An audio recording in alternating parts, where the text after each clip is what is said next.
Everyone knows crying out loud at a British funeral is disrespectful, but I let my husband's adopted sister wail anyway. Why? Because in my past life, my husband had a distant relative who was a British noble. When he passed away, the lawyer said my husband could inherit his fortune and invited him to the funeral. His adopted sister Chloe insisted on tagging along to see the world. But really, she wanted to curry favor with the aristocrats and show off. Her plan? Cry her eyes out at the funeral to attract attention. I tried to stop her. British nobles hate dramatic scenes at funerals. Forget the inheritance. We'll probably get kicked out, Chloe cried, accusing me of looking down on her and thinking she wasn't good enough to mingle with nobility. She ran out of the venue and got caught in a riot, where she was accidentally shot and killed.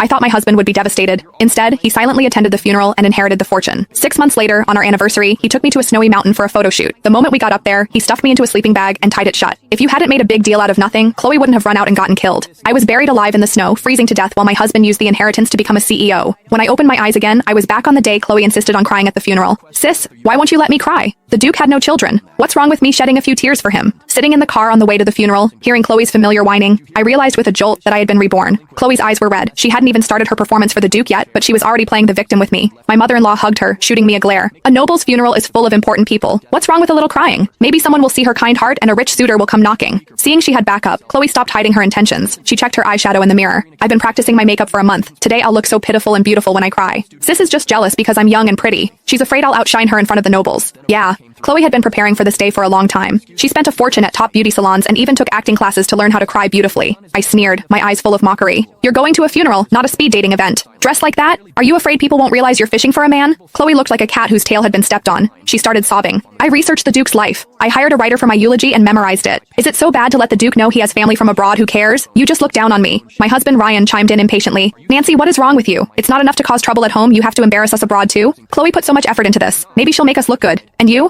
What do you do besides pick fights? Ryan had always been like this. He spoiled his adopted sister and always assumed I was bullying her. No matter how ridiculous Chloe acted, he never disciplined her. Instead, he forced me to cater to her. In my past life, I emphasized that wailing at a British noble's funeral was highly disrespectful. My father-in-law needed money for surgery. The inheritance was our only hope. If we disturbed the peace of the deceased and annoyed the guests, forget the money. We'd be thrown out. But Chloe was stubborn. She insisted on crying. When I couldn't persuade her, I physically covered her mouth to stop her. Chloe was furious. She ran out crying and was killed in a riot. Ryan got the inheritance, but he blamed me for Chloe's death and pushed me off a snowy mountain. This time I was going to watch Chloe dig her own grave. She could cry all she wanted. If Ryan didn't get the inheritance today, his father wouldn't have money for surgery. Then they'd really have a funeral to cry at. After we entered, a server noticed we were foreigners and explained the funeral procedures, adding a reminder. According to British aristocratic custom, loud crying is not permitted at the funeral. As soon as the server left, Chloe raised an eyebrow.